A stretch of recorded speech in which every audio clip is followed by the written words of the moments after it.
Progress, progress, progress, progress. എല്ലാവർക്കും നമസ്കാരം. നമ്മളുടെ ഇന്നത്തെ ട്രെയിനിങ്ങിലേക്ക് എല്ലാവരെയും സ്വാഗതം ചെയ്യുകയാണ്. എൻ്റെ പേര് സനിൽ, എയ്ഡൻ ഡിജിറ്റലിൻ്റെ ഫൗണ്ടറാണ്. ഒരു 4-5 വർഷമായി ഞങ്ങൾ ഈ മേഖലയിൽ ട്രെയിനിങ്, അതേപോലെ e commerce platform Amazon, Flipkart, Meesho, JioMart എന്നീ പ്ലാറ്റ്ഫോമിലും ലിസ്റ്റിംഗ് കൂടാതെ അതിനൊപ്പം തന്നെ അതിൻ്റെ സപ്പോർട്ടും ട്രെയിനിങ് എല്ലാം കൊടുത്തു വരുന്നു. ഓക്കെ, അപ്പൊ ഇന്നത്തെ ട്രെയിനിങ് എന്ന് പറയുന്നത് എന്താണ് ഇ കൊമേഴ്സ്. ഓക്കെ, അതിന്റെ ടൈപ്സ്, എന്തൊക്കെ ടൈപ്സ് ഇ കൊമേഴ്സ് ആണ്, നിങ്ങളുടെ ബിസിനസ് നിങ്ങൾക്ക് വീട്ടിൽ തന്നെ ഇരുന്നിട്ട് ചെയ്യാൻ പറ്റുന്ന രീതിയിലുള്ള കാര്യങ്ങളാണ് ഞങ്ങൾ മെയിൻ ആയിട്ട് പഠിപ്പിച്ചു തരുന്നത്. ഓക്കെ, നമുക്ക് അടുത്ത സ്ലൈഡിലേക്ക് പോവാം.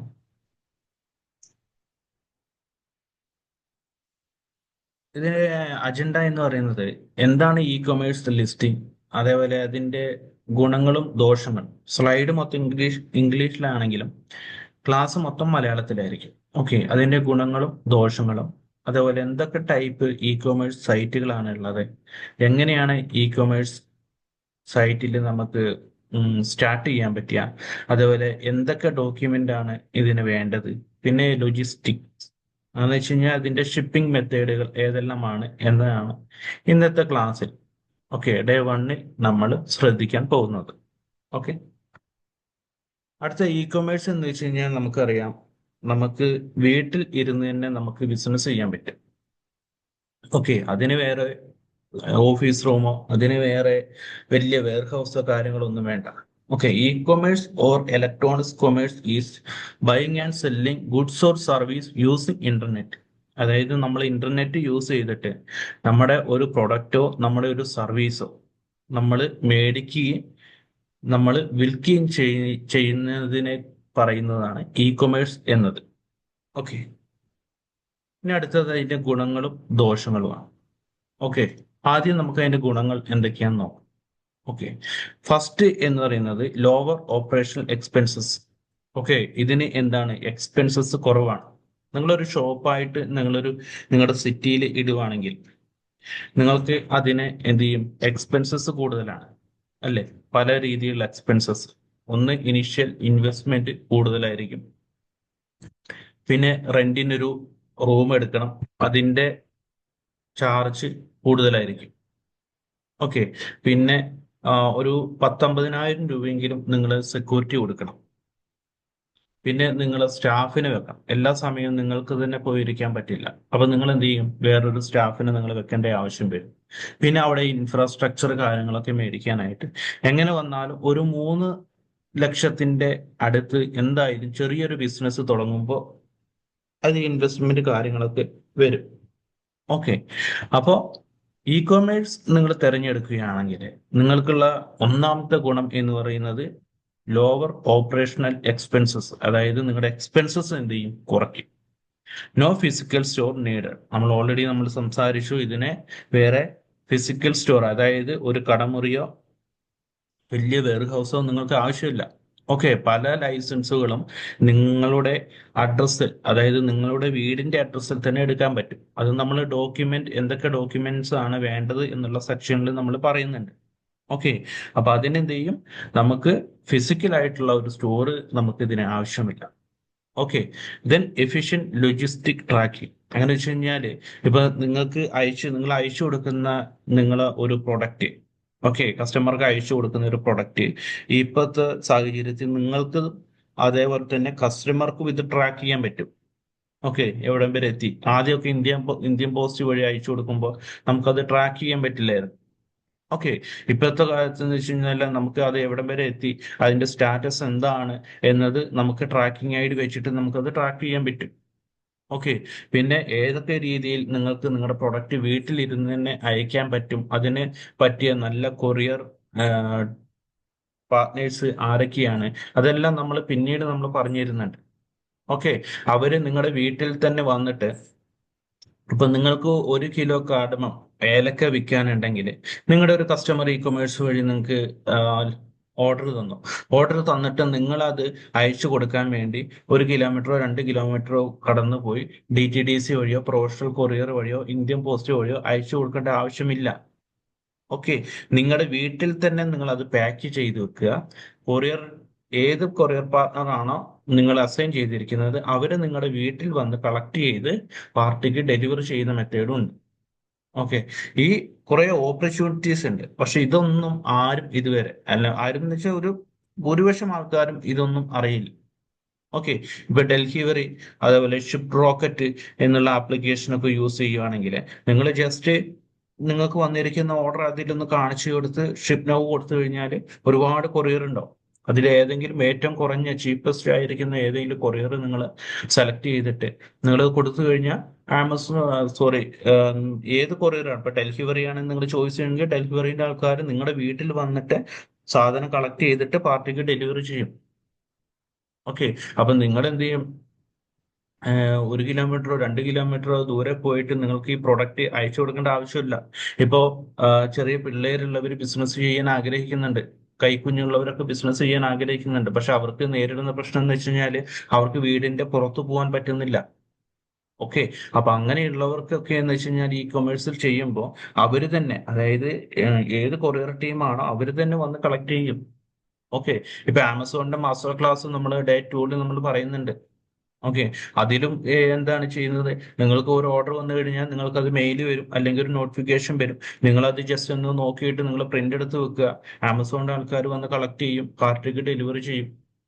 ഓക്കെ, അതാണ് ആമസോണിലും വരുന്ന മെത്തേഡ് എന്ന് പറയുന്നത്. ഓക്കെ, അത് കഴിഞ്ഞിട്ട് അതാണ് അടുത്ത ഒരു ഗുണം. പിന്നെ വരുന്ന ഗുണം കസ്റ്റമൈസ്ഡ് ഷോപ്പിംഗ് എക്സ്പീരിയൻസസ് ആണ്. നമുക്ക് ഇത് എന്ത് ചെയ്യും? നമ്മുടെ ആവശ്യാനുസരണം നമുക്ക് എന്ത് ചെയ്യും? ഇത് കസ്റ്റമൈസ് ചെയ്യാൻ പറ്റും. ഓക്കെ, ഏത് രീതിയിൽ നിങ്ങൾക്ക് വേണം ആ രീതിയിൽ തന്നെ നിങ്ങൾക്ക് മാറ്റാൻ പറ്റും. നിങ്ങൾ ഒരു ഷോപ്പ് ഇട്ട് കഴിഞ്ഞാൽ നിങ്ങൾ അത് കസ്റ്റമൈസ് ചെയ്യണമെങ്കിൽ അതിന് എക്സ്പെൻസസ് കൂടുതലാണ്, അല്ലേ? ഓക്കെ, അപ്പോൾ പിന്നെ അടുത്ത ഗുണം എന്ന് വെച്ചാൽ വൈഡർ കസ്റ്റമർ ബേസ്. ഇപ്പൊ നിങ്ങളൊരു ഷോപ്പ് ഇട്ട് കഴിഞ്ഞാല്, ഇപ്പൊ നിങ്ങളൊരു എറണാകുളം കലൂരിലാണ് നിങ്ങളൊരു ഷോപ്പ് ഇടുന്നതെന്ന് വെക്കുക. ഓക്കെ, എറണാകുളം കല്ലൂരിൽ നിങ്ങളൊരു ഷോപ്പ് ഇടുന്നതെന്ന് വെച്ച് കഴിഞ്ഞാല് നിങ്ങൾക്ക് ആ ഏരിയയിലുള്ള കസ്റ്റമർ മാത്രമേ കിട്ടുള്ളൂ, അല്ലേ? പക്ഷെ നിങ്ങൾ ഈ കൊമേഴ്സ് നിങ്ങൾ ചെയ്യുമ്പോൾ നിങ്ങൾക്ക് എന്ത് ചെയ്യും? ഓൾ ഓവർ ഇന്ത്യ അല്ല, ഗ്ലോബൽ സെല്ലിംഗ് വരെ നിങ്ങൾക്ക് ഇതിൽ ചെയ്യാൻ പറ്റും.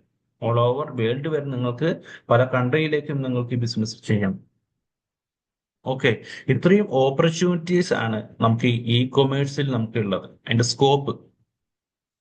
ഓക്കെ, ഞാനൊക്കെ ഈ കൊമേഴ്സിലേക്ക് വരുമ്പോൾ ഇതിനെക്കുറിച്ച് ഒരു ABCD പോലും അറിയില്ലായിരുന്നു, ഒന്നും അറിയില്ലായിരുന്നു. എനിക്ക് സ്വന്തമായിട്ട് ഒരു ബിസിനസ് തുടങ്ങണം. ഞാൻ ബികോം കഴിഞ്ഞപ്പോഴേ പഠിക്കുമ്പോഴേ എൻ്റെ മനസ്സിൽ തോന്നിയ ഒരു കാര്യമാണ് എനിക്ക് സ്വന്തമായിട്ട് ഒരു ബിസിനസ് തുടങ്ങണം, എനിക്ക് സ്വന്തമായിട്ട് ഒരു ബ്രാൻഡായിട്ട് വളർത്തണം എന്നുള്ളതെല്ലാം എനിക്ക് എൻ്റെ മനസ്സിൽ വന്നിരിക്കുന്ന ആഗ്രഹങ്ങളും എല്ലാമാണ്. പക്ഷെ പിന്നീട് സാഹചര്യം അനുസരിച്ച് എൻ്റെ പ്രൊഫഷണൽ വേറെ ആയെങ്കിലും ഞാൻ തിരിച്ച് എന്ത് ചെയ്തു? ഈ ഒരു ബിസിനസ്സിലേക്ക് എന്നെ വരുവാനിടയായി തീർന്നു. ഓക്കെ, എനിക്ക് ഇതേപോലെ ക്ലാസ് ഒന്നും കിട്ടിയിട്ടില്ല. ഓരോ സർട്ടിഫിക്കറ്റും കാര്യങ്ങളും, അന്ന് എനിക്ക് ലാപ്ടോപ്പോ വേറെ പ്രിന്ററോ കാര്യങ്ങളോ ഒന്നുമില്ല. ആകെയുള്ള ഒരു മൊബൈൽ ഫോണാണ്, റിയൽമിന്റെ ഒരു മൊബൈൽ ഫോണാണ് ആകെ എൻ്റെ കയ്യിലുള്ളത്. ഓക്കെ, ഒരു 2 ലക്ഷം രൂപ കൊണ്ടുപോയിട്ട് ക്രിപ്റ്റോ കറൻസിയിൽ ഇട്ടിട്ട് അത് എന്ത് ചെയ്തു? നല്ല നഷ്ടം വന്നു. നഷ്ടം വന്നിട്ട് എനിക്ക് ബാക്കി എന്ന് പറയുന്നത് 17,000 16,000 രൂപയാണ് എനിക്ക് ബാലൻസ് ഉണ്ടായിരുന്നു. അത്രയും രൂപ എനിക്ക് നഷ്ടം വന്നു. ഓക്കെ, ആ നഷ്ടം വന്ന ആ 17,000 16,000 രൂപ ഞാനിപ്പോ അത് ഓർക്കുന്നില്ല. ആ പൈസ കൊണ്ടാണ് ഞാൻ ബിസിനസ്സിലേക്ക് ഇറങ്ങിയത്. ആ പൈസ കൊണ്ട് സ്വന്തമായിട്ടൊരു ബിസിനസ്, ക്രിപ്റ്റോ എക്സ്ചേഞ്ച് കാര്യങ്ങളൊക്കെ നിർത്താം, സ്വന്തമായിട്ടൊരു ബിസിനസ്സിലേക്ക് തന്നെ തിരിയാം എന്നുള്ളത് വെച്ചിട്ട് ഞാൻ ആ 16,000 17,000 രൂപ വെച്ചിട്ടാണ് ഞാൻ ബിസിനസ്സിലേക്ക് ഇറങ്ങി. ഇതിന്റെ ഡോക്യുമെന്റ്സ് എന്തൊക്കെ വേണം, എന്തൊക്കെ ലൈസൻസ് ആണ് ഇതിന്റെ ആവശ്യം വരുന്നത്, ഒന്നും അറിയില്ല. ഓക്കെ, ഞാൻ യൂട്യൂബിൽ പരതാൻ തുടങ്ങി. യൂട്യൂബിൽ ഓരോ കാര്യങ്ങൾ പഠിച്ച് സ്വന്തം തന്നെ മൊബൈൽ ഫോണിൽ വെച്ചിട്ട് ഓരോ ലൈസൻസിന് അപ്ലൈ ചെയ്യാൻ തുടങ്ങി. ഓക്കെ, അങ്ങനെ ചെയ്ത് ചെയ്ത് ചെയ്ത് എന്ത് ചെയ്തു? പിന്നെ എനിക്ക് ലാപ്ടോപ്പ് മേടിക്കാനുള്ള ഒരു കപ്പാസിറ്റി ആയി. അങ്ങനെ ലാപ്ടോപ്പ് മേടിച്ചു. അങ്ങനെ വന്നു കഴിഞ്ഞപ്പോൾ എനിക്ക് നേരിട്ടിരിക്കുന്ന ബുദ്ധിമുട്ടൊക്കെയും മറ്റുള്ളവർക്ക് പറഞ്ഞു കൊടുക്കുക എന്നുള്ള ഒരു രീതിയിലേക്ക് എന്തുകൊണ്ട് അവർക്ക് പറഞ്ഞു കൊടുത്തുകൂടാ എന്നുള്ളൊരു ചിന്ത വന്നപ്പോൾ അങ്ങനെ വന്നപ്പോഴാണ് ഡിജിറ്റൽ മാർക്കറ്റിംഗ് ഏജൻസി ആയിട്ട് നമ്മൾ ഒരു എയ്ഡൻ ഡിജിറ്റൽ എന്ന് പറഞ്ഞിട്ട് നമ്മൾ രജിസ്റ്റർ ചെയ്ത. ഓക്കെ, അപ്പൊ ആ രീതിയിൽ ആണ് ഞാൻ ബിസിനസ് തുടങ്ങിയത്. ഓക്കെ, ഒന്നും അറിയില്ലായിരുന്നു. ഈ പറയുന്ന പോലെ ഓരോ യൂട്യൂബിലെല്ലാം കണ്ട് പഠിച്ചിട്ടാണ് നമുക്ക് ചെയ്തേക്കുന്നത്. ഓക്കെ, മാർക്കറ്റിംഗ് ഭയങ്കര ബുദ്ധിമുട്ടുള്ള കാര്യങ്ങൾ. ഇപ്പൊ നമ്മൾ മീനച്ചാർ ചെയ്യുന്നുണ്ട്, പിന്നെ ഹോൾസെയിലായിട്ട് പ്രൊഡക്റ്റ് എടുത്തിട്ട് ചെയ്യുന്നുണ്ട്. ഓക്കെ, ആമസോൺ, ഫ്ലിപ്കാർട്ട്, മീഷോയിലെല്ലാം നമ്മുടെ പ്രൊഡക്റ്റ് സെല് ചെയ്യുന്നുണ്ട്. പക്ഷേ നമുക്ക് ഒരു സ്റ്റോർ ഇട്ട് കഴിഞ്ഞാൽ നമുക്ക് ആ കസ്റ്റമറെ ഇടയിൽ നമ്മുടെ പ്രൊഡക്റ്റ് ഇറക്കാൻ ഭയങ്കര ബുദ്ധിമുട്ടാണ്, ഫിസിക്കൽ സ്റ്റോർ ആണെങ്കിൽ, അല്ലേ? പക്ഷെ ഇ കൊമേഴ്സ് ആണെങ്കിൽ നമുക്ക്, ഞാൻ പറഞ്ഞു വന്നിരിക്കുന്നത്, വൈഡർ കസ്റ്റമർ ബേസ് ആണ് ഇ കൊമേഴ്സ് എന്ന് പറയുന്നത്. അനേകരിലേക്ക് നമ്മുടെ പ്രൊഡക്റ്റ് എത്തിക്കാൻ പറ്റും. ഓക്കെ, അടുത്തത് ഇതിന്റെ ദോഷങ്ങൾ. എന്തൊക്കെ ദോഷഫലങ്ങളാണ് നമുക്ക് ഈ ഇ കൊമേഴ്സിൽ ഉള്ളത് എന്നാണ് പറയുന്നത്. അതിൽ first one market competition. Okay, അത് ഭയങ്കര ഒരു ബുദ്ധിമുട്ടുള്ള കാര്യം. കാരണം എന്ന് വെച്ച് കഴിഞ്ഞാൽ ഇപ്പോൾ എല്ലാവരും ഈ ഇ കൊമേഴ്സിലേക്ക് വരാൻ തുടങ്ങി. ഓക്കെ, ഇപ്പൊ ഫിസിക്കൽ സ്റ്റോറിനെ കാട്ടി കൂടുതൽ ഇ കൊമേഴ്സ് ഉപയോഗിക്കുന്നവരാണ് ഏറ്റവും കൂടുതൽ. ഓക്കെ, അപ്പൊ നിങ്ങളുടെ സെയിം പ്രൊഡക്റ്റ് ചിലപ്പോൾ 1 രൂപ കുറച്ചിട്ട്, അല്ലെങ്കിൽ ഒരു 5 രൂപ കുറച്ചിട്ട്, 6 രൂപ കുറച്ചിട്ട് ആൾക്കാർ വിൽക്കാനുണ്ടാവും. ഓക്കെ, അപ്പൊ അതിനുള്ള ഒരു ബുദ്ധിമുട്ട് ഇതിലുണ്ടാവും. മാർക്കറ്റ് കോമ്പറ്റീഷൻ ഉണ്ടാവും. അതൊരു അതായത് ദോഷഫലമാണ്. ഓക്കെ, പിന്നെ വരുന്നത് ഷിപ്പിംഗ് കോംപ്ലക്സിറ്റീസ്. ഷിപ്പിംഗ് കോംപ്ലക്സിറ്റീസ് എന്ന് വെച്ച് കഴിഞ്ഞാല്, ഇപ്പൊ ഞാൻ നേരത്തെ ഇതിന്റെ ഗുണങ്ങളിൽ പറഞ്ഞു, ഇപ്പൊ കൊറിയർ ടീം നിങ്ങളിൽ വന്നിട്ട് കളക്ട് ചെയ്ത് പോകും എന്നുള്ളത്. ഓക്കെ, പക്ഷെ ഇതൊന്നും പലർക്കും അറിയില്ല. അപ്പൊ അങ്ങനെയുള്ളവർക്ക് ഇത് എന്താണ്, ഒരു കോംപ്ലക്സിറ്റി, ഒരു ബുദ്ധിമുട്ടാണ്. ഈ ഓർഡർ വന്നിരിക്കുന്നത് നോക്കുക, അത് അവിടെ ചെന്ന് അയച്ചു കൊടുക്കുക. ചില ഉള്ള ഏരിയയിലൊക്കെ ആണെങ്കിൽ ഈ പറയുന്ന പോലെ കൊറിയർ ടീമിന്റെ സർവീസോ കാര്യങ്ങളൊന്നും ഉണ്ടാവില്ല. ഓക്കെ, ഉള്ള ഏരിയയൊക്കെ ആണെങ്കിൽ അവിടെ ചെന്ന് കഴിഞ്ഞാൽ അവരെ പിൻകോഡ് അവൈലബിൾ അല്ലായിരിക്കും. ഇപ്പൊ ഞാൻ നേരത്തെ പറഞ്ഞു, ഡെലിവറി ഉണ്ട്, ബ്ലൂ ഡാർട്ട് ഉണ്ട്, അങ്ങനെയുള്ള ഏജൻസി ഒക്കെ നമ്മുടെ വീട്ടിൽ വന്നിട്ട് തന്നെ അവര് എന്ത് ചെയ്യും, നമ്മുടെ പ്രൊഡക്റ്റ് കളക്ട് ചെയ്ത് പാർട്ടിക്ക് ഡെലിവറി ചെയ്യും. ഓക്കെ, അപ്പൊ ചില പിൻകോഡിൽ, അതായത് ഉൾ ഏരിയയിലുള്ള ചില പിൻകോഡില് അവരുടെ സർവീസ് ഉണ്ടാവില്ല. അതാണ് ഈ ഷിപ്പിംഗ് കോംപ്ലക്സിറ്റീസ് എന്ന്, അതായത് ഷിപ്പിംഗിന് വരുന്ന ബുദ്ധിമുട്ട്, അതൊരു ദോഷഫലമാണ്. ഓക്കെ, പിന്നെ എന്ന് പറയുന്നത് ട്രസ്റ്റ് ബിൽഡിംഗ്. അതായത് നമ്മൾ ഇ കൊമേഴ്സ് ചെയ്യുമ്പോൾ നമ്മളൊരു പ്രൊഡക്റ്റ് തന്നെ, ഇപ്പൊ ആമസോൺ മാർക്കറ്റ് പ്ലേസ് ഉണ്ട് അല്ലെ? ആമസോൺ മാർക്കറ്റ് പ്ലേസിനെ കുറിച്ചൊക്കെ നമ്മൾ പറഞ്ഞു തരുന്നുണ്ട്. ഇപ്പൊ ആമസോൺ മാർക്കറ്റ് പ്ലേസിൽ ഇപ്പൊ ഒരു 2000 രൂപയ്ക്ക് ഒരു വേണ്ട, ഒരു 5000 രൂപയ്ക്ക് ഒരു ലാപ്ടോപ്പ് വിൽക്കാനുണ്ട്. ഓക്കെ, നമ്മളത് ഒരു 100 വട്ടം നമ്മൾ ചിന്തിക്കും അല്ലേ? നമ്മൾ അറിയാത്തവരാണ്, വേറെ ഏതോ ജില്ലയിൽ നിന്നാണ്. അപ്പൊ അതിനുള്ള ഒരു ട്രസ്റ്റിംഗ് ബിൽഡിംഗ് ഉണ്ടാവില്ല, ഒരു വിശ്വാസക്കുറവുണ്ടാവും. അത് ഇതിന്റെ ഒരു ഡിസ്അഡ്വാൻറ്റേജസ്. ഓക്കെ, അത് കഴിഞ്ഞ് reduce personal interaction. Okay, personal interaction എന്തുണ്ടാവും, റെഡ്യൂസ്, കുറവായിരിക്കും. അതായത് ഇപ്പോൾ ഒരു ഓൺലൈനിൽ, ഇപ്പൊ ഒരു ഇ കൊമേഴ്സിൽ, ഇപ്പോൾ നമ്മുടെ ഒരു ആമസോണിലെ ഒരു പ്രൊഡക്റ്റ് നിങ്ങൾ ലിസ്റ്റ് ചെയ്യുക. നിങ്ങളുടെ പ്രൊഡക്റ്റ് ഒരാള് നോക്കി, ഇപ്പോൾ ഒരു കാർഡമമാണ്, ഒരു 500 ഗ്രാമിന്റെ ഒരു ഏലക്കയാണ്, അവരെന്ത് ചെയ്തു, അത് ഓർഡർ ചെയ്തു. നേരെ നിങ്ങൾക്ക് ഓർഡർ വന്നു. നിങ്ങൾ ആരാന്ന് പോലും അറിയുന്നില്ല. അവരുടെ അഡ്രസ്സും അവരുടെ പേരും മാത്രമേ നിങ്ങളുടെ കയ്യിൽ കിട്ടുള്ളൂ. അവരുടെ ഫോൺ നമ്പർ പോലും ആമസോണോ ഫ്ലിപ്കാർട്ടോ പ്രൊവൈഡ് ചെയ്യില്ല. ഓക്കെ, അപ്പൊ എന്ന് വെച്ച് കഴിഞ്ഞാൽ, ഞാൻ പറഞ്ഞതെന്ന് വെച്ച് കഴിഞ്ഞാല്, നമ്മുടെ പേഴ്സണൽ ഇന്ററാക്ഷനിൽ എന്ത് ഉണ്ടാവും, കുറവ് വരും.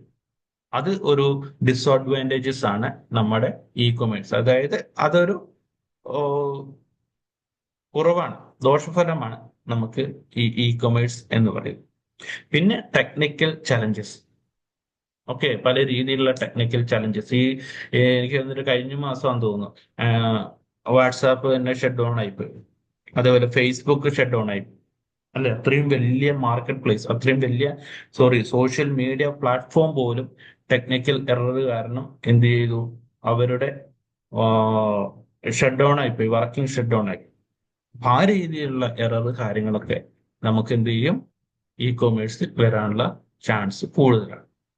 ഓക്കെ, അപ്പൊ നമ്മൾ ഇതുവരെ കണ്ടത് എന്താണ് ഇ കൊമേഴ്സ് എന്നുള്ളത്. അല്ലെ? അതിന്റെ ഗുണങ്ങളും അതിന്റെ ദോഷവും.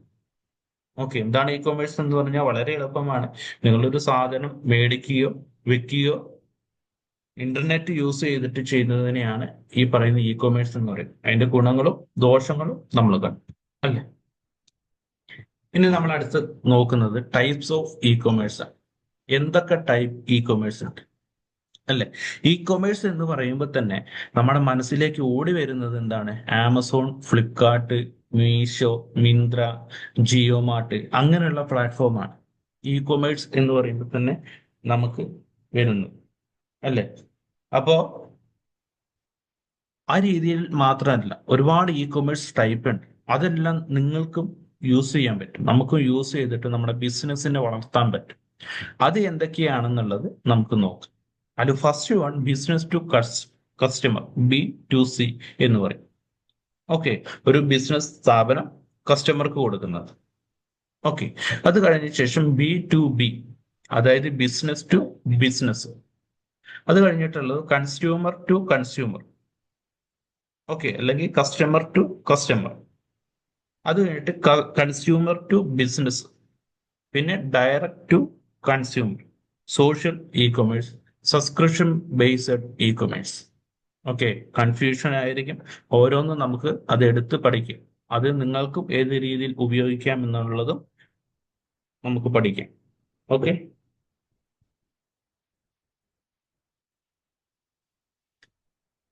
First one consumer to consumer. Okay. Consumer to consumer is a peer-to-peer model where individual sells goods or service to one another. Okay, ഞാൻ ഇംഗ്ലീഷ് പറയുന്നത് ഞാൻ മലയാളത്തിൽ തന്നെ പറയാം.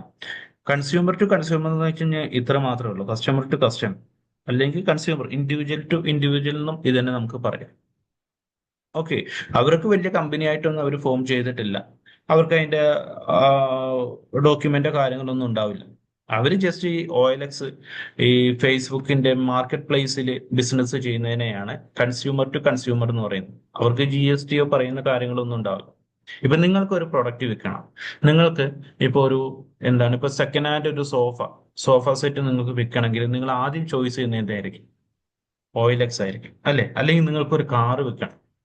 ഓക്കെ, നിങ്ങൾക്ക് ഒരു കാറ് വിൽക്കണമെങ്കിൽ നിങ്ങളിത് ആദ്യം ചോയ്സ് ചെയ്യുന്നത് എന്തായിരിക്കും? OLX ആയിരിക്കും. ഇപ്പൊ മിക്ക പേരും ചോയ്സ് ചെയ്യുന്നത് മാർക്കറ്റ് പ്ലേസ് ആണ്, ഫേസ്ബുക്കിന്റെ മാർക്കറ്റ് പ്ലേസ് ആണ്. ആദ്യ കാലത്തിലൊക്കെ നമ്മൾ യൂസ് ചെയ്തുകൊണ്ടിരുന്നത്, ഇപ്പൊ നമ്മളൊരു ഫോണ്, നമ്മുടെ ചെറുപ്പം നമ്മളൊരു ഫോൺ എടുത്തു കഴിഞ്ഞിട്ട് നമ്മളത് വിറ്റ് വേറൊരു ഫോൺ മേടിക്കണമെങ്കിൽ നമ്മൾ എന്ത് ചെയ്യും? നമ്മൾ എടുത്തിട്ട് OLX-ൽ ഇടും, അല്ലെ? സെക്കൻഡ് ഹാൻഡ് സാധനം വിൽക്കാനും വാങ്ങാനും വേണ്ടിയുള്ള ഏറ്റവും നല്ല ഓപ്ഷൻ ആയിരുന്നു OLX എന്നുള്ളത്.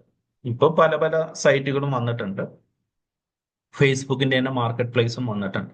മാർക്കറ്റ് പ്ലേസിൽ എങ്ങനെയാണ് ഒരു പ്രൊഡക്റ്റ് സെല്ല് ചെയ്യുന്നത് എന്നുള്ളത് നമ്മൾ അടുത്ത സ്ലൈഡിൽ നമ്മൾ കാണിക്കുന്നുണ്ട്. ഓക്കെ, അപ്പൊ ഇതാണ് കൺസ്യൂമർ ടു കൺസ്യൂമർ എന്ന് പറഞ്ഞാൽ വളരെ എളുപ്പമാണ്. Individual to individual. ഇപ്പൊ ഞാൻ വേറെ ആൾക്ക് എന്റെ പ്രോഡക്റ്റ് വിൽക്കുന്നു. എന്റെ ലാപ്ടോപ്പ്, സെക്കൻഡ് ഹാൻഡ് ലാപ്ടോപ്പ് എനിക്ക് വിൽക്കാനുണ്ട്, അല്ലെങ്കിൽ പുതിയൊരു ലാപ്ടോപ്പ് വിൽക്കാനുണ്ടെങ്കിൽ ഞാൻ ഈ മാർക്കറ്റ് പ്ലേസിൽ ഞാൻ ഇടും. അതിന് എനിക്ക് GST വേണമെന്നോ, എനിക്ക് ഈ പറഞ്ഞ പോലെ ഇപ്പൊ ഫുഡ് ഐറ്റം എല്ലാം ഫുഡ് ഐറ്റത്തിന് FSS നിർബന്ധമാണ്. മറ്റുള്ള MSME വേണമെന്നോ GST വേണമെന്നൊന്നും നിർബന്ധമല്ല. ഓക്കെ, അതിനാണ് കൺസ്യൂമർ ടു കൺസ്യൂമർ എന്ന് പറയുന്നത്. ഓക്കെ, ഇനി എങ്ങനെയാണ് നമുക്ക് ഫേസ്ബുക്ക് മാർക്കറ്റ് പ്ലേസിൽ നമ്മുടെ പ്രൊഡക്റ്റ് ആഡ് ചെയ്യുന്നത് എന്നുള്ളത് ജസ്റ്റ് നോക്കാം. ഓക്കെ, നമ്മൾ ഭൂരിഭാഗം ആൾക്കാരും ഇത് യൂസ് ചെയ്യുന്നവരായിരിക്കും, ഫേസ്ബുക്ക് യൂസ് ചെയ്യുന്നവരായിരിക്കും, അല്ലെ? അപ്പൊ ഫേസ്ബുക്ക് വഴി നിങ്ങളുടെ പ്രൊഡക്റ്റ് ഏത് രീതിയിൽ സെല് ചെയ്യാം എന്നുള്ളതാണ് ഇനി നമ്മൾ നോക്കാൻ പോകുന്നത്. ഓക്കെ, ഇതാണ് ഫേസ്ബുക്കിലെ മാർക്കറ്റ് പ്ലേസ്. അതിന്റെ ഒരു ഡാഷ്ബോർഡാണ് ഞാൻ ജസ്റ്റ് ഇട്ടേക്കുന്നത്. ഓക്കെ, ഇതില് നിങ്ങൾക്ക് സാധനങ്ങൾ വാങ്ങാനും സാധിക്കും, അതേപോലെ തന്നെ നിങ്ങൾക്ക് സാധനങ്ങൾ വിൽക്കാനും സാധിക്കും. ഓക്കെ, ഇപ്പൊ വേപ്പൂളിന്റെ ഒരു ഫ്രിഡ്ജ് 2500 രൂപ. ഓക്കെ, ഒരാൾ ഇട്ടതാണ്. അതേപോലെ തന്നെ 17,000 രൂപയ്ക്ക് ഒരു ഡെസ്ക്ടോപ്പ് ഒരാൾ ഇട്ടതാണ്. അതിൽ പിന്നെ സ്ഥലം വിൽക്കേണ്ടവരുണ്ട്, അതേപോലെ പിന്നെ അഡ്വർടൈസ്മെന്റ് കാര്യങ്ങളൊക്കെ ഇടുന്നവരുണ്ട്, വീട് വിൽക്കാനുള്ളവരുണ്ട്. ഓക്കെ, ഇതെല്ലാം അവർ മാർക്കറ്റ് പ്ലേസിൽ ഇട്ടതാണ്. അപ്പൊ നിങ്ങൾക്ക് ഇതേപോലെ നിങ്ങളുടെ എന്തെങ്കിലും പ്രോഡക്റ്റ് യൂണിക് ആയിരിക്കുന്ന പ്രോഡക്റ്റ്, അല്ലെങ്കിൽ നിങ്ങൾക്ക് എന്തെങ്കിലും സെക്കൻഡ് ഹാൻഡ് നിങ്ങളുടെ പ്രോഡക്റ്റ് വിൽക്കാനുണ്ട് എന്നില്ല, സെക്കൻഡ് ഹാൻഡ് പ്രോഡക്റ്റ് വിൽക്കാൻ വേണ്ടിയെല്ലാം നമ്മൾ ഇവിടെ പ്രൊമോട്ട് ചെയ്യുന്നത്. ഇപ്പൊ നിങ്ങൾക്ക് അത് പോട്ടെ, നിങ്ങൾക്കൊരു സംരംഭം നിങ്ങൾ തുടങ്ങി, നിങ്ങളൊരു തുണീന്റെ സംരംഭം തുടങ്ങി, നിങ്ങൾക്കൊരു ടീഷർട്ടാണ് സെല്ല് ചെയ്യണ്ടെങ്കിൽ, നിങ്ങൾക്ക് ഏത് രീതിയിൽ നിങ്ങൾക്ക് ടീഷർട്ട്, ഒരു ടീഷർട്ട് എന്നിട്ട് കൊടുത്തു കഴിഞ്ഞാല് ഇതൊക്കെ ഓരോരുത്തർ സെല്ല് ചെയ്യുന്നതാണ് ടീഷർട്ട്. ഓക്കെ, ഇതില് നിങ്ങൾ നോക്കിയിട്ട് ഏറ്റവും നല്ല ഷർട്ട്, അല്ലെങ്കിൽ ടീഷർട്ടോ ഇത് അലൻ സോളിന്റെ ഒരു ഷർട്ടാണ്. 399 രൂപയാണ് ഇതിന് ഇട്ടിരിക്കുന്ന വില. Okay, cash on delivery available ആണ്. നിങ്ങൾക്കും നിങ്ങളുടെ പ്രൊഡക്റ്റിനെ ഈ പറഞ്ഞ പോലെ ക്യാഷ് ഓൺ ഡെലിവറി അവൈലബിൾ എന്ന് പറഞ്ഞിട്ട് രീതിയിൽ കാണിക്കാൻ പറ്റും. ഓക്കെ, അത് നമ്മൾ കൊറിയർ എങ്ങനെ ഒരു പ്രൊഡക്റ്റ് അയച്ചു കൊടുക്കാം എന്നുള്ള ഒരു സെക്ഷനിൽ കൊറിയർ പാർട്ട്ണറിന്റെ പ്ലാറ്റ്ഫോം ഉപയോഗിച്ച് ചെയ്യാം എന്നുള്ളത് നമ്മളിവിടെ ജസ്റ്റ് ഒന്ന് പറയുന്നുണ്ട്. ഓക്കെ, ക്യാഷ് ഓൺ ഡെലിവറി വെച്ചിട്ട് ചെയ്യാൻ പറ്റും. ഓക്കെ, കുന്നത്തുനാട് എറണാകുളത്തു നിന്നാണ് ഇവർ ചെയ്തേക്കുന്നത്. അപ്പൊ ഇത് താല്പര്യം ഉണ്ടെങ്കിൽ എന്ത് ചെയ്യാം, ജസ്റ്റ് സെൻഡ് കൊടുക്കും. ഇതൊക്കെ നിങ്ങൾക്ക് അറിയുന്ന കാര്യങ്ങളാണ് അല്ലേ. അപ്പൊ ഇതേപോലെ നിങ്ങൾക്ക് ഒരു പ്രൊഡക്റ്റ് നിങ്ങൾക്ക് ഫേസ്ബുക്കിന്റെ മാർക്കറ്റ് പ്ലേസിൽ ഇടണമെങ്കിൽ അതിന്റെ തൊട്ട് താഴെ വന്നു കഴിഞ്ഞാൽ ഇവിടെ ക്രിയേറ്റ് ന്യൂ ലിസ്റ്റിംഗ് ഉണ്ട്. Okay, create new listing just ഒന്ന് ക്ലിക്ക് ചെയ്യുക. നിങ്ങൾക്ക് എന്ത് ഐറ്റം ആണോ സെല്ല് ചെയ്യേണ്ടത്, അതല്ലെങ്കിൽ വെഹിക്കിൾ വാഹനങ്ങളാണോ സെല്ല് ചെയ്യേണ്ടത്, അതല്ലെങ്കിൽ വീടാണോ പ്രോപ്പർട്ടീസ് റെന്റിന് കൊടുക്കാനാണോ അതേപോലെ സെല്ല് ചെയ്യാനാണോ ഉള്ളത്, അത് നിങ്ങൾ ആദ്യം സെലക്ട് ചെയ്യും. ഇപ്പൊ നിങ്ങൾക്ക് ഒരു ഐറ്റം സെല്ല് ചെയ്യാനായിട്ട് അത് ജസ്റ്റ് ഒന്ന് ക്ലിക്ക് ചെയ്തു. ഓക്കെ, ക്ലിക്ക് ചെയ്തതിന് ശേഷം ലെഫ്റ്റ് സൈഡിൽ ആഡ് ഫോട്ടോസ് കൊടുക്കാനുള്ള ഓപ്ഷൻ ഉണ്ട്. ഇപ്പൊ ഞാനൊരു ഏതെങ്കിലും ഒരു പ്രൊഡക്റ്റ് എടുക്കുകയാണ്. ഇപ്പോൾ ഒരു നമ്മുടെ ഒരു കസ്റ്റമറിന്റെ തന്നെ ഒരു പ്രോഡക്റ്റ് ആണ്. Okay, cardamom. ഓക്കെ, കാർഡമം എടുത്തു, ഒരു ടൈറ്റിൽ കൊടുത്തു. ഓക്കെ, ഗീഡ് കാർഡമം 1 kg. ഓക്കെ, പ്രൈസ് എത്രയാണ് ഉദ്ദേശിക്കുന്നത്, ഒരു 3500 രൂപ 1 കിലോയ്ക്ക്. ഓക്കെ, കാറ്റഗറി ഇതില് ഫുഡ് കാറ്റഗറി ഉണ്ടാവില്ല. ഓക്കെ, അപ്പൊ ഏതെങ്കിലും ഒരു കാറ്റഗറി നിങ്ങൾ ജസ്റ്റ് ഒന്ന് സെലക്ട് ചെയ്തതാണ്. ഓക്കെ, ഫുഡ് കാറ്റഗറി നമുക്ക് ഈ മാർക്കറ്റ് പ്ലേസിൽ ഉണ്ടാവില്ല. പിന്നെ അതിന് കണ്ടീഷൻ കൊടുക്കുക, യൂസ്ഡ് ആണോ അല്ലേ, ന്യൂ കൊടുക്കുക, ഡിസ്ക്രിപ്ഷൻ എന്തെങ്കിലും ഉണ്ടെങ്കിൽ കൊടുക്കുക, പ്രൈസ് ടാഗ് എന്തെങ്കിലും ഉണ്ടെങ്കിൽ കൊടുക്കുക, നിങ്ങളുടെ ലൊക്കേഷൻ എവിടെയാണോ അത് കൊടുക്കുക. ഓക്കെ, കൊച്ചിയാണ്, കൊച്ചി കൊടുക്കുക. ഓക്കെ, പിന്നെ അവർ ചോദിക്കുന്നത് പബ്ലിക് മീറ്റപ്പ്, അതുപോലെ ഡോർ പിക്കപ്പ്, ഇതെല്ലാം നിങ്ങൾ പ്രൊവൈഡ് ചെയ്യുന്നുണ്ടോ, ഉണ്ടെങ്കിൽ അതെല്ലാം ക്ലിക്ക് ചെയ്യുക. ഓക്കെ, അത് കഴിഞ്ഞിട്ട് ഫേസ്ബുക്ക് വഴി തന്നെ നിങ്ങൾക്ക് ഇത് പ്രൊമോട്ട് ചെയ്യാൻ പറ്റും. നിങ്ങളുടെ ഈ ഒരു പ്രൊഡക്റ്റ് അനേകരിൽ എത്തിക്കാൻ പറ്റും. അതെങ്ങനെയെന്നുള്ളതെല്ലാം നമ്മൾ കാണിക്കുന്നുണ്ട്, എങ്ങനെ അഡ്വർടൈസ്മെന്റ് ചെയ്യാം എന്നുള്ളത് എല്ലാം നമ്മൾ കാണിക്കുന്നുണ്ട്. ഓക്കെ, അത് ചെയ്യണമെങ്കിൽ ഇവിടെ ക്ലിക്ക് ചെയ്യാം. ഓക്കെ, ആദ്യം തന്നെ അത് ചെയ്യണമെന്നില്ല. ഓക്കെ, പിന്നെ നിങ്ങളുടെ ഫ്രണ്ട്സ്, അതായത് നിങ്ങളുടെ ഫേസ്ബുക്ക് ഫ്രണ്ട്സിൽ നിന്നും ഇത് ഹൈഡ് ചെയ്യണോ എന്നുള്ളത് ചോദിക്കുന്നുണ്ട്. ഓക്കെ, അത് വേണമെങ്കിൽ അതിവിടെ ക്ലിക്ക് ചെയ്യും. അതിനുശേഷം നെക്സ്റ്റ് കൊടുക്കും. ഓക്കെ, നെക്സ്റ്റ് കൊടുത്തു കഴിഞ്ഞിട്ട് നിങ്ങൾക്ക് ഒരുപാട് ഗ്രൂപ്പുകൾ, ഓക്കെ, ഏതൊക്കെ ഗ്രൂപ്പിലാണ് നിങ്ങൾക്ക് ഇത് കൊടുക്കേണ്ടതെന്ന് വെച്ച് കഴിഞ്ഞാൽ ഇവിടെ ഇങ്ങനെ ജസ്റ്റ് ഒന്ന് ക്ലിക്ക് ചെയ്ത് കൊടുക്കുക. ഓക്കെ, ഒരുപാട് ഇത് ചോദിക്കും, സ്പൈസസ് ഉണ്ട്, അതേപോലെ വ്യവസായി ഗ്രൂപ്പ് ഉണ്ട്. അത് ഏതെങ്കിലും ഗ്രൂപ്പിലേക്ക് നിങ്ങൾക്ക് അഡീഷണൽ ആഡ് ചെയ്യണമെങ്കിൽ അത് കൊടുത്തതിന് ശേഷം പബ്ലിക് കൊടുക്കുക. ഓക്കെ, പബ്ലിക് കൊടുക്കുക. ഓക്കെ, പബ്ലിക് കൊടുത്തു കഴിയുമ്പോൾ ഇപ്പൊ എന്തോ ഒരു ടെക്നിക്കൽ എറർ ആണ്, നെറ്റ്വർക്കിന്റെ എന്തോ എറർ ആണ്. നിങ്ങളിവിടെ ഓക്കെ, ഇതായി പബ്ലിഷ് കൊടുത്തു കഴിയുമ്പോൾ നമ്മുടെ പ്രോഡക്റ്റ് എന്ത് ചെയ്യും, ഇവിടെ വന്നിട്ടുണ്ട്. ഓക്കെ, ഇതെല്ലാം നമ്മൾ ഇതേ ഈ പറഞ്ഞ പോലെ നമ്മൾ ലിസ്റ്റ് ചെയ്തിരിക്കുന്ന പ്രോഡക്റ്റ് ആണ്. മാർക്കറ്റ് പ്ലേസിൽ ലിസ്റ്റ് ചെയ്ത് അത്യാവശ്യം സെയിൽസ് ഒക്കെ കിട്ടിയ പ്രോഡക്റ്റ് ആണ് ഈ കാണിക്കുന്നത്.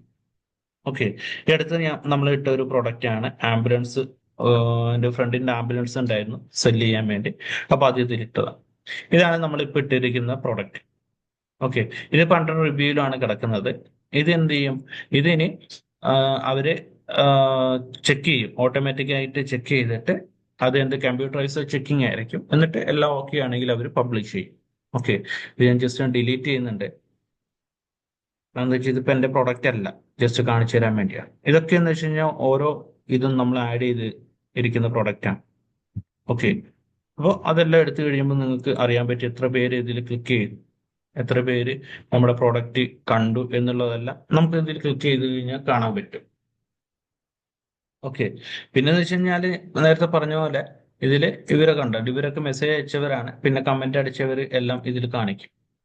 ഓക്കെ, ഇതേപോലെ നിങ്ങളുടെ പ്രൊഡക്റ്റും ആമസോൺ സോറി ഫേസ്ബുക്ക് മാർക്കറ്റ് പ്ലേസിൽ ലിസ്റ്റ് ചെയ്യാൻ പറ്റും. ഓക്കെ, അതാണ് ഞാനിപ്പോൾ കാണിച്ചു. അതാണ് കസ്റ്റമർ ടു കസ്റ്റമർ അല്ലെങ്കിൽ consumer to consumer e commerce എന്ന് പറയുന്നത് ഇതാണ്. ഓക്കെ, ഈ രീതിയിൽ നിങ്ങൾക്ക് ഫേസ്ബുക്ക് ഉപയോഗിച്ച് നിങ്ങളുടെ പ്രോഡക്റ്റ് സെല് ചെയ്യാൻ പറ്റും. ഓക്കെ, ഇതിന്റെ എന്തെങ്കിലും കൂടുതൽ ഡൗട്ട് ഉണ്ടെങ്കിൽ ഡൗട്ട് ക്ലിയർ ചെയ്യുന്ന സെക്ഷനിൽ ചോദിച്ചു കഴിഞ്ഞാൽ കുറച്ചും കൂടി കൂടുതലായിട്ട് പറഞ്ഞുതരാം. ഓക്കെ, ഇനി നമുക്ക് വീണ്ടും നമ്മുടെ സ്ലൈഡിലേക്ക് വരാം. അടുത്തത് OLX ആണ്. OLX പിന്നെ പഠിപ്പിച്ചു തരേണ്ട ആവശ്യമില്ല. OLX എല്ലാം അത്യാവശ്യം ആൾക്കാർക്കൊക്കെ അറിയുന്നതാണ്. OLX ഏത് രീതിയിൽ ഉപയോഗിക്കാം, ഏത് രീതിയിൽ പ്രൊഡക്റ്റ് ലിസ്റ്റ് ചെയ്യാം എന്നുള്ളതൊക്കെ നമുക്ക് അറിയാവുന്നതാണ്. ഓക്കെ, OLXനെ കുറിച്ച് വലിയ പിടുത്തം ആർക്കെങ്കിലും ഇല്ലെങ്കിൽ, എന്തെങ്കിലും ഡൗട്ട് ഉണ്ടെങ്കിൽ നമ്മുടെ ഡൗട്ട് ക്ലിയർ സെക്ഷനിൽ ചോദിച്ചു കഴിഞ്ഞാൽ അതും ലൈവായിട്ട് കാണിച്ചു തരാം ഏത് രീതിയിലാണ് OLX ഉപയോഗിച്ച് പ്രൊഡക്റ്റ് ലിസ്റ്റ് ചെയ്യുക എന്നുള്ളത് കേട്ടോ. ഓക്കെ, അടുത്തത് കൺസ്യൂമർ ടു കൺസ്യൂമർ ആണ്, സോറി കൺസ്യൂമർ ടു ബിസിനസ് ആണ്. Okay, consumer to business. Consumer to business എന്ന് വെച്ച് കഴിഞ്ഞാല് വളരെ സിമ്പിൾ ആയിട്ട് പറഞ്ഞു കഴിഞ്ഞാല് ഒരു കൺസ്യൂമർ അല്ലെങ്കിൽ ഒരു ഇൻഡിവിജ്വൽ ബിസിനസ് ചെയ്യുന്നവർക്ക് വേണ്ടി അവരുടെ സർവീസോ അവരുടെ പ്രൊഡക്റ്റോ സെല് ചെയ്യുന്നതിനെയാണ് C2B എന്ന് പറയുന്നത്. ഓക്കെ, അതിന് ഉദാഹരണമാണ് അപ്വർക്ക് എന്ന് പറയുന്നത്, ഫൈവർ എന്ന് പറയുന്നതൊക്കെ അതിനൊരു ഉദാഹരണമാണ്. ഓക്കെ, ഇത്ര മാത്രമേ അത് ഉദ്ദേശിക്കുന്നുള്ളൂ.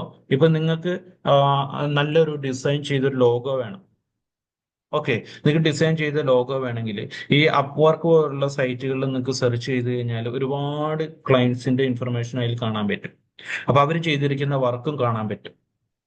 ഓക്കെ, അപ്പൊ ഇപ്പൊ നിങ്ങളൊരു കമ്പനി തുടങ്ങി, നിങ്ങൾക്ക് നിങ്ങളുടെ ഒരു നല്ലൊരു ലോഗോ വേണമെങ്കിൽ ഇതിൽ പോയി കഴിഞ്ഞാൽ ഒരുപാട് അവർ ചെയ്തിരിക്കുന്ന വർക്ക് കാണാൻ പറ്റും. അതിൽ നിങ്ങൾക്ക് ഏതെങ്കിലും ഇഷ്ടപ്പെട്ടിട്ടുണ്ടെങ്കിൽ അവർ നിങ്ങൾ ഡയറക്റ്റ് അതിന്റെ പ്രൈസും അവർ കൊടുത്തിട്ടുണ്ടാവും. ഇപ്പൊ ഒരു ലോഗോയ്ക്ക് ഇത്ര രൂപ എന്നുള്ള പ്രൈസ് അവർ കൊടുത്തിട്ടുണ്ടാവും. അപ്പൊ അത് ഇഷ്ടപ്പെട്ട് കഴിഞ്ഞാൽ നിങ്ങൾ എന്ത് ചെയ്യുക, അവരെ പ്രൊഫൈലിൽ കയറി അവർക്ക് മെസ്സേജ് കഴിഞ്ഞാൽ അവർ നിങ്ങൾക്ക് വേണ്ടി എന്ത് ചെയ്യും, ഈ പറയുന്ന പോലെ നിങ്ങളുടെ ലോഗോ ക്രിയേറ്റ് ചെയ്ത് തരും. ഓക്കെ, ഫ്രീലാൻസ് സർവീസസ് ആണ്. അതുപോലെ തന്നെ നിങ്ങളുടെ പ്രൊഡക്റ്റിന്റെ ഒരു ഫോട്ടോ ഡിസൈൻ ചെയ്യണമെങ്കിൽ അവരത് ചെയ്തു തരും. അത് മാത്രമല്ല, നിങ്ങൾക്ക് എന്തെങ്കിലും ഡാറ്റ എൻട്രി വർക്ക് ഉണ്ടെങ്കിൽ അവർക്ക് കൊടുത്തു കഴിഞ്ഞാൽ അവരത് ചെയ്തു തരും. ഓക്കെ, അതിന് നിശ്ചിത ഒരു പൈസയുണ്ട്, അത് അവർ ചെയ്തു തരും ഈ അപ്വർക്ക് പോലത്തുള്ള സൈറ്റ് ഉപയോഗിച്ച്. ഓക്കെ, അതാണ് കൺസ്യൂമർ ടു ബിസിനസ്. അതായത് കൺസ്യൂമർ ബിസിനസ്, അതായത് കമ്പനികൾക്ക് വേണ്ടി ചെയ്തു കൊടുക്കുന്നതിനെയാണ് C2B എന്ന് പറയുന്നത്. ഓക്കെ, അടുത്തത് direct to consumer. Okay, direct to consumer എന്ന് വെച്ച് കഴിഞ്ഞാല് വളരെ സിമ്പിൾ ആയിട്ട് പറഞ്ഞു കഴിഞ്ഞാല് നിങ്ങളുടെ പ്രൊഡക്റ്റ് നിങ്ങൾ തന്നെ ഒരു വെബ്സൈറ്റ് ക്രിയേറ്റ് ചെയ്തിട്ട് നിങ്ങളുടെ പ്രൊഡക്റ്റ് വിൽക്കുന്നു. ഇതിനെയാണ് D2C എന്ന് പറയുന്നത്. ഓക്കെ, D2C എന്ന് പറയുന്നത് അതാണ്. നിങ്ങളുടെ പ്രൊഡക്റ്റ് നിങ്ങൾ ഒരു കൺസ്യൂമർക്ക് എന്ത് ചെയ്യുന്നു, നിങ്ങളുടെ തന്നെ വെബ്സൈറ്റിൽ കൊടുക്കുന്നതിനെയാണ് ഈ പറയുന്ന പോലെ ഡയറക്റ്റ് ടു കൺസ്യൂമർ എന്ന് പറയുന്നത്. ഓക്കെ, അതിന് ഉദാഹരണമായിട്ട് നിങ്ങൾക്ക് ഓൺ വെബ്സൈറ്റ് ക്രിയേറ്റ് ചെയ്യുന്ന ഒരുപാട് ഓപ്ഷനുകളുണ്ട്. ഓക്കെ, അത് ഉപയോഗിക്കാൻ പറ്റും. ഓക്കെ, നിങ്ങൾ നമ്മുടെ പ്ലാൻ എടുത്തതിന്റെ ഒരു ഗിഫ്റ്റ് ആയിട്ട് നമ്മളൊരു പുതിയൊരു വെബ്സൈറ്റ് നമ്മൾ ഇൻട്രൊഡ്യൂസ് ചെയ്ത് തരാം. പുതിയ വെബ്സൈറ്റ് അല്ല, ആമസോൺ തന്നെ പ്രൊവൈഡ് ചെയ്യുന്ന ഒരു വെബ്സൈറ്റ് ആണ് സ്മാർട്ട് ബിസ് എന്ന് പറയുന്നത്. ഓക്കെ, ഇത് നിങ്ങൾ യൂസ് ചെയ്യുവാണെങ്കിൽ നിങ്ങളുടെ പ്രോഡക്റ്റ് നിങ്ങൾക്ക് ഒരു വെബ്സൈറ്റ് ആയിട്ട് യൂസ് ചെയ്യാൻ പറ്റും. ഓക്കെ, ഇതിൽ ഒരുപാട് പേര് ചെയ്തിട്ടുണ്ട്. ആ രീതിയിൽ നിങ്ങൾക്ക് എന്ത് ചെയ്യാം, നിങ്ങളുടെ വെബ്സൈറ്റ് പോലെ നിങ്ങൾക്ക് ക്രിയേറ്റ് ചെയ്യാൻ പറ്റും. ഓക്കെ, ജസ്റ്റ് ഞാൻ കാണിച്ചു തരാം.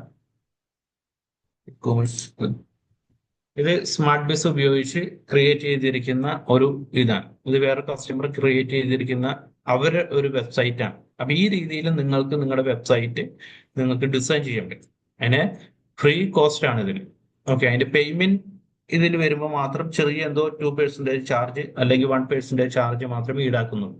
അപ്പൊ ഇതിനെക്കുറിച്ച് നിങ്ങൾക്ക് കൂടുതലായിട്ട് അറിയണമെങ്കിൽ നമ്മളെ കോൺടാക്ട് ചെയ്ത് കഴിഞ്ഞാൽ നമ്മൾ ഇതിൽ ജസ്റ്റ് രജിസ്റ്റർ ചെയ്ത് തരും. ഓക്കെ, നമ്മുടെ പ്ലാൻ എടുത്ത് എല്ലാവർക്കും ഇതിൽ നമ്മൾ രജിസ്റ്റർ ചെയ്ത് തരും. ഇതിന് GST കാര്യങ്ങളൊക്കെ ഉണ്ടായിരിക്കണം കേട്ടോ. GST കാര്യങ്ങളൊക്കെ എടുത്തിട്ട് നിങ്ങൾ ചെയ്യാൻ ഉദ്ദേശിക്കുന്നുണ്ടെങ്കിൽ നമ്മൾ ഇതിൽ രജിസ്റ്റർ ചെയ്ത് തരും. പിന്നീട് ഇവരായിരിക്കും നിങ്ങളുടെ കോൺടാക്ട് ചെയ്യുക. സ്മാർട്ട് ബിസിന്റെ ആൾക്കാർ നിങ്ങളുടെ കോൺടാക്ട് ചെയ്തിട്ട് ഈ രീതിയിൽ അത്യാവശ്യം നല്ല രീതിയിൽ നിങ്ങളുടെ ഒരു വെബ്സൈറ്റ് ക്രിയേറ്റ് ചെയ്യാൻ വേണ്ടി അവർ സഹായിക്കും. ഓക്കെ, അവർ ബാക്ക് സപ്പോർട്ട് ആയിരിക്കും തരുന്നത്. ബാക്കി കാര്യങ്ങളൊക്കെ നിങ്ങളായിരിക്കും ചെയ്യേണ്ടത്. അതിനെക്കുറിച്ച് എല്ലാ കാര്യങ്ങളും അവർ പഠിപ്പിച്ചു. അപ്പൊ നിങ്ങൾക്ക് ഒരു ബിസിനസ് തുടങ്ങി കഴിയുമ്പോൾ ഇതേപോലെ നിങ്ങൾക്ക് ഫ്രീ വെബ്സൈറ്റ് നിങ്ങൾക്ക് ചെയ്തെടുക്കാൻ പറ്റും. ഓക്കെ, അതാണ് നമ്മൾ പറഞ്ഞു വരുന്ന ഡയറക്റ്റ് ടു കൺസ്യൂമർ. ഓക്കെ, അതായത് ഇതിന്റെ ഇന്റർമീഡിയറ്റ് ആയിരിക്കുന്നവരെ എന്ത് ചെയ്യുന്നു ഒഴിവാക്കിയിട്ടുള്ള മെത്തേഡാണ് ഇത്. ഓക്കെ, അടുത്ത ഒരു ടൈപ്പാണ് social e commerce. Social e commerce നമ്മൾ കണ്ടു. എന്താണ് സോഷ്യൽ ഇ കൊമേഴ്സ്? ഈ പറയുന്ന പോലെ തന്നെ ഇൻസ്റ്റാഗ്രാം, ഫേസ്ബുക്ക് മാർക്കറ്റ് പ്ലേസിൽ നമ്മുടെ പ്രൊഡക്റ്റ് സെല് ചെയ്യുന്നതിനെയാണ് സോഷ്യൽ ഇ കൊമേഴ്സ് എന്ന് പറയുന്നത്. ഇതും ഒരു ടൈപ്പ് ഓഫ് ഇ കൊമേഴ്സ് ആണ്. അത് നമ്മൾ ഓൾറെഡി നമ്മൾ കണ്ടു. ഓക്കെ, അഞ്ചാമത്തത് ബിസിനസ് ടു ബിസിനസ് ആണ്. ഓക്കെ, ബിസിനസ് ടു ബിസിനസ് എന്ന് പറയുന്നത് എളുപ്പത്തിൽ പറഞ്ഞു കഴിഞ്ഞാൽ ഹോൾസെയിൽ ആയിട്ട് നമ്മുടെ പ്രോഡക്റ്റ് നമ്മൾ ബിസിനസിന്റെ ആവശ്യത്തിന് വേണ്ടി ബിസിനസ് ചെയ്യുന്നവരുടെ കയ്യിൽ നിന്ന് വാങ്ങുന്നു. അതാണ് business to business, B2B. Okay, അപ്പോൾ GSTന്റെ കാര്യത്തിൽ പറയുവാണെങ്കിൽ GST രജിസ്റ്റേർഡ് കമ്പനി വേറൊരു GST രജിസ്റ്റേർഡ് കമ്പനിക്ക് അവരുടെ പ്രൊഡക്റ്റ് വിൽക്കുന്നതിനെയാണ് B2B സെയിൽസ് എന്ന് പറയുന്നത്. ഓക്കെ, അപ്പൊ B2B ഇതില് നിങ്ങൾക്ക് നിങ്ങളുടെ പ്രോഡക്റ്റ് എന്ത് ചെയ്യും ഹോൾസെയിൽ ആയിട്ട് നിങ്ങൾക്ക് വിൽക്കാൻ പറ്റും. അതിന്റെ ഉദാഹരണമാണ് അലിബാബ. അലിബാബ എന്ന് വെച്ച് കഴിഞ്ഞാൽ ഇന്റർനാഷണൽ പ്ലാറ്റ്ഫോം ആണ്. അതുപോലെ തന്നെ ഇന്ത്യയിലൊക്കെ ഏറ്റവും കൂടുതൽ യൂസ് ചെയ്യുന്നത് ഇന്ത്യ മാർട്ടാണ്. ഓക്കെ, ഇന്ത്യ മാർട്ട് വഴി നിങ്ങളുടെ പ്രോഡക്റ്റ് ബൾക്കായിട്ട് നിങ്ങളുടെ പ്രോഡക്റ്റ് എന്ത് ചെയ്യും വിൽക്കാൻ പറ്റും. അതിനുള്ള ചെറിയ ട്രെയിനിങ് ക്ലാസ്സുകളെല്ലാം നമ്മൾ ഇതിൽ തന്നെ സംഘടിപ്പിച്ചിട്ടുണ്ട്. അപ്പൊ ആ ഒരു ഭാഗം എത്തുമ്പോൾ നമ്മൾ അത് ക്ലിയർ ചെയ്ത് തരും. ഓക്കെ, അപ്പൊ B2B എന്ന് പറയുന്നത് വേറൊരു ടൈപ്പ് ഓഫ് ഇ കൊമേഴ്സ് ആണ്. അതിൽ നിങ്ങളുടെ പ്രോഡക്റ്റ് ഹോൾസെയിൽ ആയിട്ട് നിങ്ങൾക്ക് വാങ്ങാനും പറ്റും, ഹോൾസെയിൽ ആയിട്ട് നിങ്ങളുടെ പ്രോഡക്റ്റ് വിൽക്കാനും. ഉദാഹരണം എന്ന് പറയുന്നത് അലിബാബ, അതേപോലെ തന്നെ ഇന്ത്യ മാർട്ട്. ഓക്കെ, അടുത്തൊരു ടൈപ്സ് ആണ് business to consumer. Okay, business to consumer എന്ന് പറയുന്നത് വളരെ എളുപ്പമാണ്. ആമസോൺ, ഫ്ലിപ്കാർട്ട്, മിന്ത്ര എന്നുള്ള രീതിയിൽ എന്നുള്ള പ്ലാറ്റ്ഫോം വഴി നിങ്ങളുടെ പ്രോഡക്റ്റ് സെല്ല് ചെയ്യുന്നതിനെയാണ് ബിസിനസ് ടു കൺസ്യൂമർ എന്ന് പറയുന്നത്. ഓക്കെ, ബിസിനസ് ടു കൺസ്യൂമർ എന്ന് പറയുന്നത് ഒരു ബിസിനസ്, അതായത് നിങ്ങൾക്ക് രജിസ്റ്റേർഡ് GST കാര്യങ്ങളൊക്കെ വെച്ച് നിങ്ങൾ രജിസ്റ്റേർഡ് ഒരു കമ്പനി ആയിട്ട് നിങ്ങൾ അത് ഫോം ചെയ്തു. അപ്പൊ നിങ്ങൾ എന്ത് ചെയ്തു? ബിസിനസ് കമ്പനിയാണ്. അത് നിങ്ങൾ കൺസ്യൂമർക്ക് സെല്ല് ചെയ്യുന്നത്. ഓക്കെ, അതാണ് ഉദ്ദേശിക്കുന്നത്. അതിന്റെ ഉദാഹരണമാണ് ആമസോൺ, മിന്ത്ര, ഫ്ലിപ്കാർട്ട്, മീഷോ. ഇത് നമ്മൾ സെക്കൻഡ് ഡേയില് നമ്മൾ ആമസോണിൽ എങ്ങനെ ഒരു സെല്ലർ ആവാം, ഓക്കെ, അതേപോലെ എങ്ങനെ ഒരു പ്രോഡക്റ്റ് നല്ല രീതിയിൽ നല്ലൊരു പ്രോഡക്റ്റ് ചോയ്സ് ചെയ്യാം, അങ്ങനത്തെ കാര്യങ്ങളെല്ലാം നമ്മൾ പഠിപ്പിച്ച് തരുന്നുണ്ട്. ഓക്കെ, അപ്പൊ ഇതാണ് എന്ത് പറയുന്നത് ടൈപ്സ് ഓഫ് ഇ കൊമേഴ്സ് എന്ന് പറയുന്നത്. ഓടിച്ച് പറയാം: business to consumer, business to business wholesale ആയിട്ട് കൊടുക്കുന്നത്, സോഷ്യൽ മീഡിയ നമ്മുടെ ഫേസ്ബുക്ക് മാർക്കറ്റ് പ്ലേസ് വഴി നമ്മൾ ചെയ്യുന്നത്, ഡയറക്റ്റ് ടു കൺസ്യൂമർ എന്ന് വെച്ച് കഴിഞ്ഞാൽ എന്ത് ചെയ്യുന്നു? എലിമിനേറ്റ് ദി മിഡിൽമാൻ ഒഴിവാക്കിക്കൊണ്ട് നമ്മൾ ഓൺ വെബ്സൈറ്റിൽ നമ്മുടെ പ്രോഡക്റ്റ് സെല് ചെയ്യുന്നത്. കൺസ്യൂമർ ടു കൺസ്യൂമർ എന്ന് പറയുന്നത് എന്താണ്? നമ്മുടെ പ്രോഡക്റ്റ് അല്ലെങ്കിൽ നമ്മുടെ ഒരു വർക്ക് എന്ത് ചെയ്യുന്നു? അപ്വർക്ക് പോലത്തുള്ള സൈറ്റുകളിൽ സെല് ചെയ്യുന്നത്. കൺസ്യൂമർ ടു കൺസ്യൂമർ എന്ന് പറയുന്നത് വളരെ സിമ്പിൾ ആണ്. OLXലും ഫേസ്ബുക്ക് മാർക്കറ്റ് പ്ലേസിൽ നമ്മുടെ പ്രോഡക്റ്റ് സെല് ചെയ്യുന്നത്. ഓക്കെ, ഇതാണ് ടൈപ്സ് ഓഫ് ബിസിനസ് എന്ന് പറയുന്നത്. ഓക്കെ, അടുത്ത ഒരു ഭാഗമാണ് ഡോക്യുമെന്റ്സ് നീഡ്. എന്തൊക്കെ ഡോക്യുമെന്റ്സ് ആണ് നമുക്ക് വേണ്ടത്? അത് നമ്മൾ അടുത്ത സെക്ഷനിലാണ് നമ്മൾ നോക്കാൻ പോണത്. ഓക്കെ, ഏതുതരം ബിസിനസ്സുകളുണ്ട്, അതിന് എന്തൊക്കെ ഡോക്യുമെന്റ്സ് ആണ് വേണ്ടത് എന്ന രീതിയിൽ അത് എവിടെ നിന്നൊക്കെ കിട്ടും എന്നുള്ളത് അടുത്ത ഒരു സെക്ഷനിലാണ് നമ്മൾ ഇത് നോക്കാൻ പോകുന്നത്. ഓക്കെ, അപ്പൊ ഇതുവരെ എടുത്തതിൽ എന്തെങ്കിലും ഡൗട്ടോ കാര്യങ്ങളോ ഉണ്ടെങ്കിൽ ജസ്റ്റ് ഒന്ന് ചോദിച്ചു കഴിഞ്ഞാൽ അത് ക്ലിയർ ചെയ്യാം. അത് ക്ലിയർ ചെയ്തതിന് ശേഷം എന്തൊക്കെ ഡോക്യുമെന്റ്സ് ആണ് ഒരു ബിസിനസ് തുടങ്ങാൻ വേണ്ടി ആവശ്യം വരുന്നത്, അത് എവിടെ നിന്നൊക്കെ ഡോക്യുമെന്റ്സ് കിട്ടും, ആരാണ് ഈ ഡോക്യുമെന്റ്സ് എല്ലാം തയ്യാറാക്കുന്നത് എന്നെല്ലാം ഉള്ള ഡീറ്റെയിൽസ് നമ്മൾ അടുത്ത സെക്ഷനിൽ നമ്മൾ ക്ലിയർ ചെയ്യും. ഓക്കെ, അപ്പൊ എന്തെങ്കിലും ഡൗട്ട് കാര്യങ്ങൾ ഉണ്ടെങ്കിൽ ചോദിച്ചോ. ഓക്കെ.